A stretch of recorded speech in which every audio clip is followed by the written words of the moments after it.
Bonjour à toutes et à tous, c'est avec plaisir que je vous retrouve aujourd'hui pour cette nouvelle vidéo pour l'étape 3 de la Vuelta 2019 sur Pro Cycling Manager 2019. Au programme, 183 km avec deux côtes répertoriées, mais une étape qui normalement devrait être pour les sprinters. Peut-être qu'une échappée ira au bout, on sait que sur la Vuelta, ça va un peu comme sur le Giro, tout peut arriver. C'est un peu moins des scénarios écrits d'avance comme sur le Tour de France, on peut voir des fois... on voit plus quasiment d'échappées qui va au bout. Mais là, sur la Vuelta ou le Giro, on voit quelquefois des surprises avec des baroudeurs qui arrivent à chercher des étapes, à chipper des étapes aux sprinters. Donc on va voir ce qui va se passer pour aujourd'hui. On a Arnaud Démare bien sûr au sprint, mais on va quand même mettre un coureur dans l'échappée pour aller chercher des points pour le maillot du meilleur grimpeur. Et pourquoi pas jouer à la victoire d'étape si jamais l'échappée devait aller au bout, tout simplement. On va essayer de gagner un maximum d'étapes. On joue le général, je vous le rappelle, avec Thibaut Pinot. On a la FDJ, puis le sprint avec Arnaud Démare et le maillot de meilleur sprinter, du coup, avec Arnaud Démare.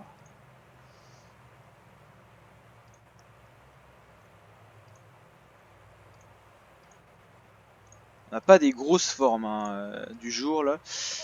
Sauf pour Arnaud Démare, ça c'est le positif, parce que si on fait un sprint, il sera plutôt chaud pour le sprint. Mais sinon, c'est pas des grosses formes. Même Thibaut Pinot, c'est pas la folie quoi. On a David Gaudu aussi.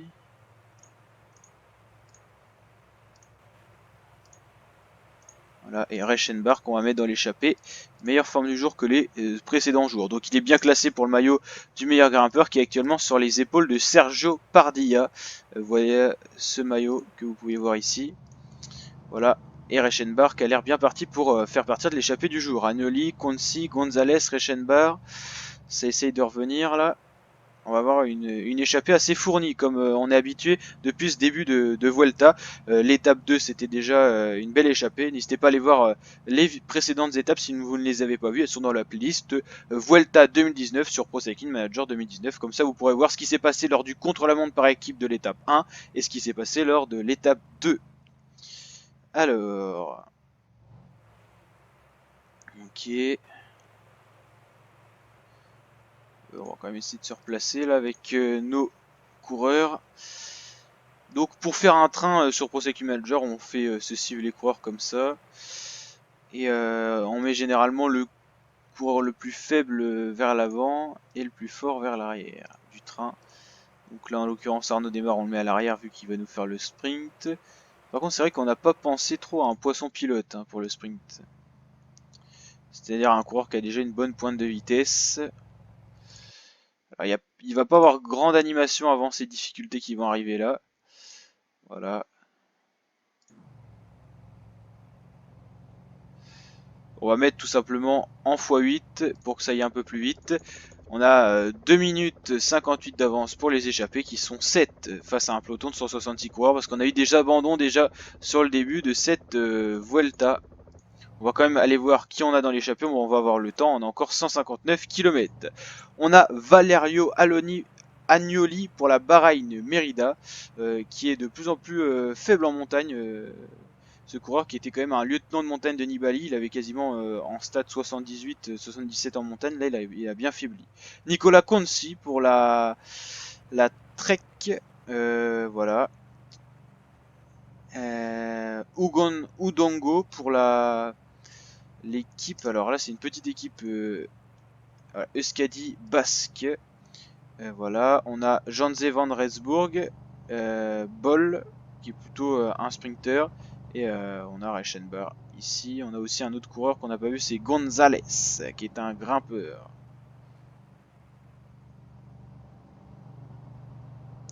Le mieux classé de cette échappée au général, ça a l'air d'être le 48e, Nicolas Conci à 41 secondes, qui est une menace directe pour le maillot jaune. Enfin le maillot jaune, non, le maillot rouge plutôt, actuellement sur les épaules de Guérin Thomas. Voilà, le contre-la-montre... Ah, ça attaque dans l'échappée. Le contre-la-montre par équipe avait été très bien réussi par la team Ineos. Ça s'entend déjà pas énormément dans l'échappée. Il nous manque 2 points sur Sergio Pardilla, donc il faudra aller chercher un maximum de points. Il n'a pas pris l'échappée. Et tous les coureurs présents dans l'échappée ne sont pas classés, à part notre coureur Reichenbach, au classement de meilleur grimpeur. Voilà, l'arrivée, ça sera dans une petite descente après une petite bosse. Ça peut être pour un Calabé One ce genre d'arrivée. On verra. En tout cas, le peloton laisse 4 minutes 30 à l'échappée, pas plus. C'est déjà... Oula, on a eu des chutes dans le peloton, on va aller voir ça. J'espère qu'on va pas avoir d'abandon. Non, ça repart pour nous. Par contre, il va falloir arriver à se replacer au plus vite dans ce peloton.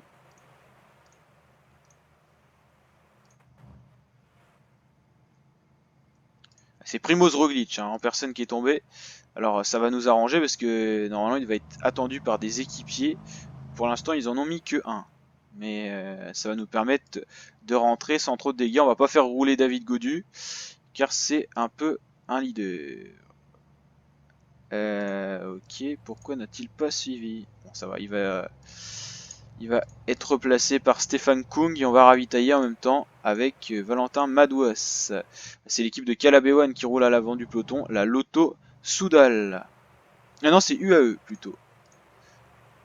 Donc UAE, on va commencer à se familiariser avec les coureurs. C'est pour Fernando Gaviria.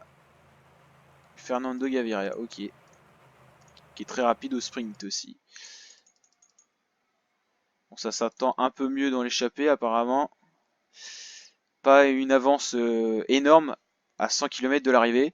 C'est vrai qu'il n'y a pas de grandes animations sur le début de cette étape. Il n'y a pas de côte, il n'y a pas de sprint intermédiaire. On va bientôt y arriver dans cette seconde partie de course. Et l'écart déjà diminue fortement. Et oui, parce qu'on roulait également. Ok. Quand on met en folie, faut jamais oublier ce qu'on faisait avant. Et du coup, bah là, on s'est replacé. Du coup, on a roulé un peu derrière les échappées. Bon, c'est pas très grave, on compte pas non plus aller au bout. On a plus de chances de gagner au sprint que de gagner l'étape avec Reichenbach. Tout simplement parce qu'il y a des coureurs qui ont une bonne pointe de vitesse dans cette échappée, bien plus que nous. Par exemple, Boll, 70 en sprint et 72 en accélération. Ou encore, après, même si c'est. Oh, Reichenbach, c'est quand même pas mal. On va pas disputer le sprint intermédiaire pour pas se fatiguer, tout simplement. Par contre, on va disputer les deux côtes si on est toujours devant et normalement on le sera encore avec cette échappée qui reprend du terrain. Et on a roulé tout à l'heure, c'était une petite erreur de ma part. Alors on va aller regarder et analyser les différentes difficultés pendant que les coureurs avancent. C'est des difficultés, la première est assez roulante, la deuxième un peu plus pentue. Pourquoi pas essayer de partir un peu à l'avance parce que Reichenbach c'est le meilleur grimpeur mais il n'a pas la meilleure pointe de vitesse donc on essaiera de partir au pied de la difficulté si ça monte pas assez dur et donc comme ça on pourra prendre de l'avance et aller chercher les points qui nous permettront d'avoir peut-être le maillot de meilleur grimpeur dans la prochaine étape. La prochaine étape on va d'ailleurs la présenter, une étape totalement pour les sprinters avec une côte encore répertoriée, donc un Reichenbach possiblement dans l'échappée pour animer un peu la course. Voilà, et après ça sera quand même des étapes avec des arrivées en altitude. Il y aura des belles étapes de montagne à suivre. 21 étapes bien sûr à suivre en intégralité sur ma chaîne YouTube. Bon, je suis pas sûr que le sprint... Ah si, ouais, il va être disputé quand même le sprint. Bon, surtout Nicolas Conci, lui qui est déjà bien placé au général. Stratégiquement c'est bien fait parce qu'il est à 31 secondes maintenant, donc c'est parfait pour lui. Si jamais l'échappée allait au bout, il peut aller prendre ce maillot rouge, un maillot très prestigieux quand même sur la Vuelta qui fait partie des 3 grands tours World Tour avec Giro et Tour de France. Bon, ça accélère dans l'échappée parce que ça accélérait certainement dans le peloton. Le sprint intermédiaire qui n'attribue plus de points dans le peloton parce qu'il n'y avait que les 3 premiers qui prenaient des points.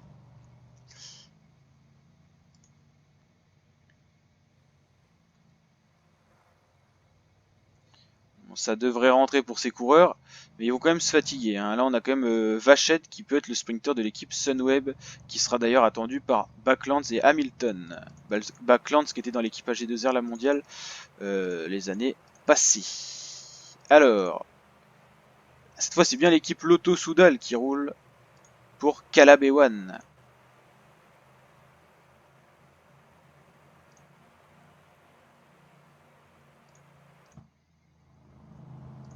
Ah, sur cette longue ligne droite, le peloton a ses échappés, ses 7 hommes de tête en ligne de mire. Alors on nous indique qu'il y a un leader dans des lâchers là. Il n'y a pas de leader pourtant. Quand on a le petit maillot orange, c'est-à-dire que c'est un leader qui a été pris, mais peut-être leader pour le sprint aujourd'hui. C'est bizarre. Maxime Montfort qui roule pour son sprinter. On va très vite arriver dans la difficulté. On est à 10 km du sommet, donc on va pas tarder à arriver dans le pied de cette difficulté qui va attribuer des points intéressants pour Reichenbach, qui il lui suffit de 3 points pour dépasser l'actuel meilleur grimpeur de cette Vuelta. Voilà. Il nous manque 2 points, donc à 3 points on serait devant. Et si on marquait que 2 points, ce serait Sergio Pardia qui resterait meilleur grimpeur au vu de son classement général, qui est meilleur que Reichenbach. Voilà. C'est comme ça que se fait la différence quand on a une égalité de points, par exemple pour le maillot de meilleur grimpeur. Alors je vais juste regarder un petit peu, analyser le sommet, ok, pour localiser à peu près où c'est. Donc ça va donner ça et on va arriver près de l'église là-bas. Ok. Ça monte pas très dur, hein, comme je vous le disais tout à l'heure. On voit les pourcentages les plus forts en jaune. C'est pas extraordinaire. Normalement, les deux difficultés seront passées par les échappés en tête si ça s'entend bien. Le peloton à 3 minutes ne présente pas un gros danger pour ces 7 hommes de tête, mais la victoire d'étape paraît quand même tout de même compliquée. Alors, qui va disputer ce sprint de la montagne? Est-ce qu'il sera disputé? Je pense que oui, quand même.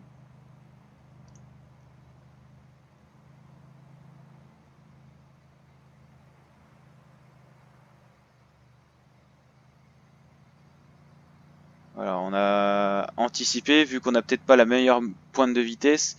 On va essayer de lâcher, distancer tous ces coureurs, mais c'est Agnoli qui se débrouille plutôt bien là.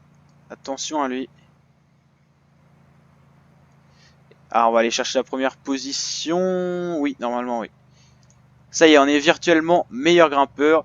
Personne ne pourra nous doubler sur cette étape. Il n'y a pas assez de points à prendre pour ces coureurs qui ne sont pas encore classés.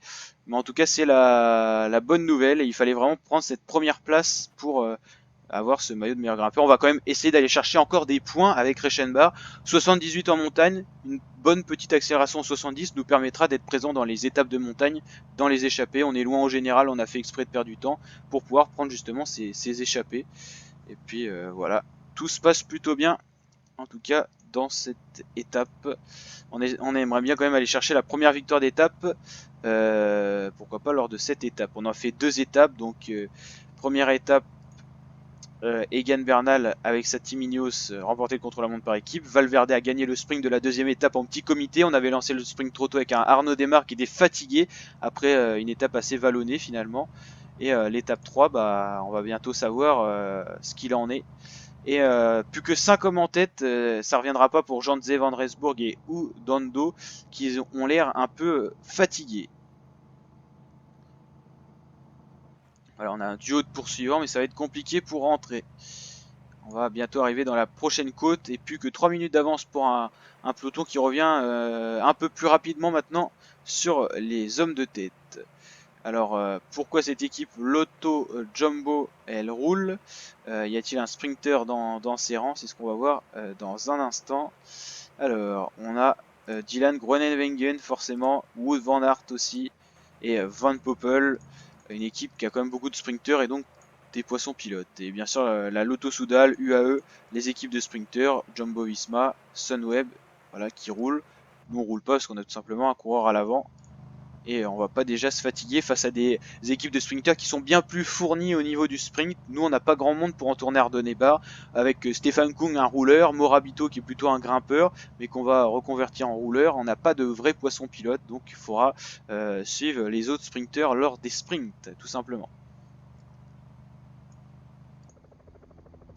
Ça rentrera pas hein, pour Udando et Janze Van Rensburg qui vont bientôt se faire avaler par un peloton mené par Jelle Van Aert.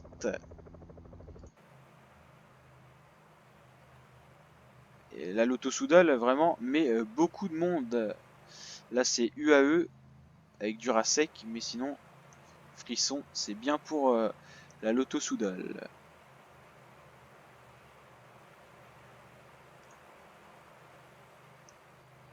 On marquera le très bon début de tour de cette équipe AG2R La Mondiale qui a quand même fait deuxième au contre-la-montre par équipe si je me trompe pas.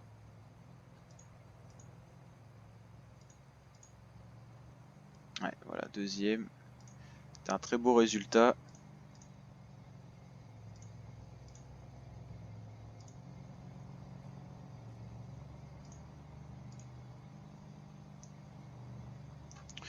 Là, on n'a pas forcément besoin d'anticiper parce que la pente va être assez pentue tout simplement, assez difficile pour permettre à Reichenbach, avec ses qualités de grimpeur, de passer devant tous ces hommes de tête. Il faudra quand même pas se faire piéger. On va voir. Là, voilà, les pourcentages plus durs sont présents. On va quand même attaquer. On va anticiper comme tout à l'heure pour pas prendre de risques. Et ça y est, les deux poursuivants ont été tout simplement rattrapés par un peloton qui commence à avoir un écart vraiment fragile face à une échappée qui a plus que 1 minute 40 d'avance. On s'attend vraiment à un sprint massif, mais tout reste possible. 2 minutes d'avance, des échappées qui ont l'air d'avoir encore les jambes. Ça devient compliqué pour Boll. Gonzalez n'ira pas chercher les points. Et c'est encore une fois Reichenbach pour notre équipe qui va prendre les points. Et on a 12 points. On est donc meilleur grimpeur. On portera le maillot de meilleur grimpeur, sauf chute et abandon, dans la prochaine étape, tout simplement. Voilà, ça fait plaisir.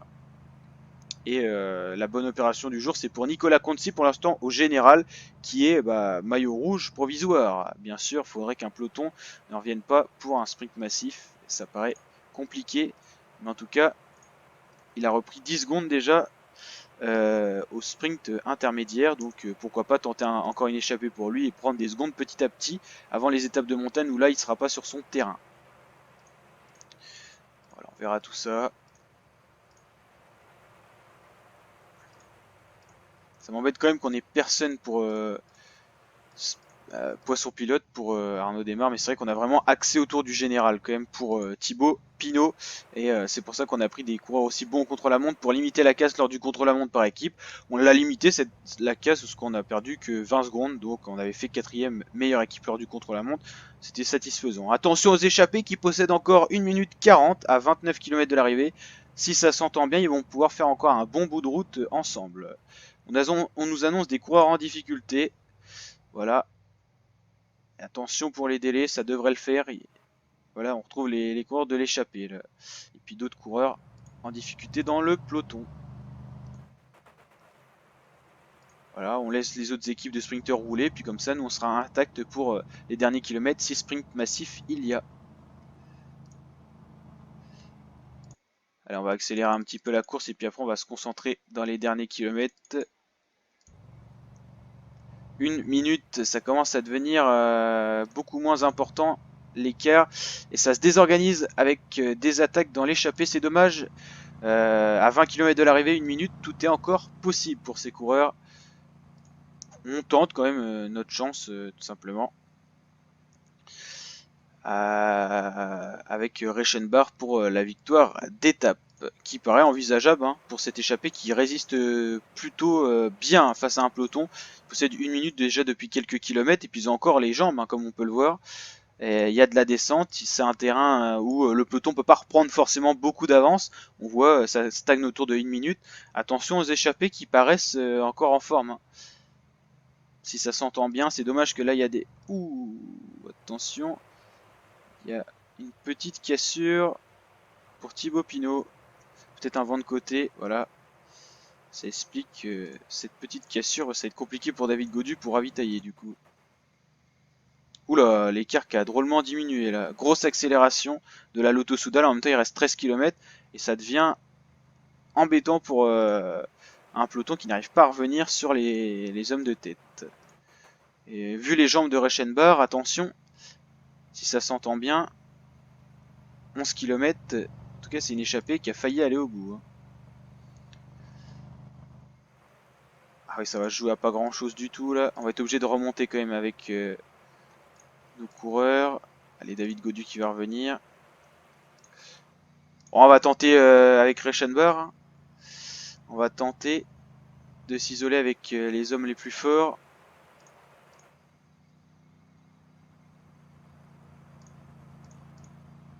Allez. Ils sont encore tous là. 30 secondes à 7 km. Tout est possible. On va quand même se replacer là. On va voir le sprint normalement. Et en tout cas, c'est un peloton qui a du mal à revenir, hein, quand même, faut le souligner. Une échappée qui aura bien résisté. Arnaud Démarre qui est vraiment pas bien placé là. Ah oui, en plus il y a une côte là.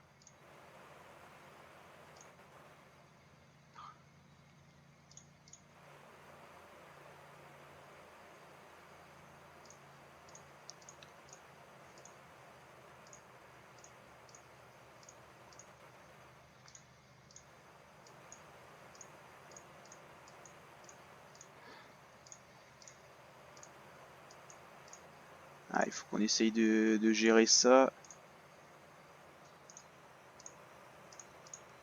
Oula, Arnaud Démarre qui a du mal à rentrer. Oh là, on est à un sprint en 2 temps. Dommage. Victoire pour Sam Bennett qui lève les bras sur la ligne et Arnaud Démarre est bien loin. Ça nous fait pas nos affaires ça. On a voulu jouer avec Reichenbach pour la victoire d'étape. Dans l'échappée, on aurait dû tout miser sur le sprint. Un train un peu désorganisé, on avait trop de coureurs dans la fin de cette étape et ce sera pas encore pour cette fois la victoire d'étape, c'est dommage. La prochaine fois, on visera tout pour le sprint. Ah, c'est dommage. On était vraiment à contre-temps. Voilà, le maillot rouge reste le même, le meilleur sprinter reste le même. Meilleur grimpeur, c'est donc Reichenbach, meilleur jeune Bernal et meilleure équipe Ineos, toujours.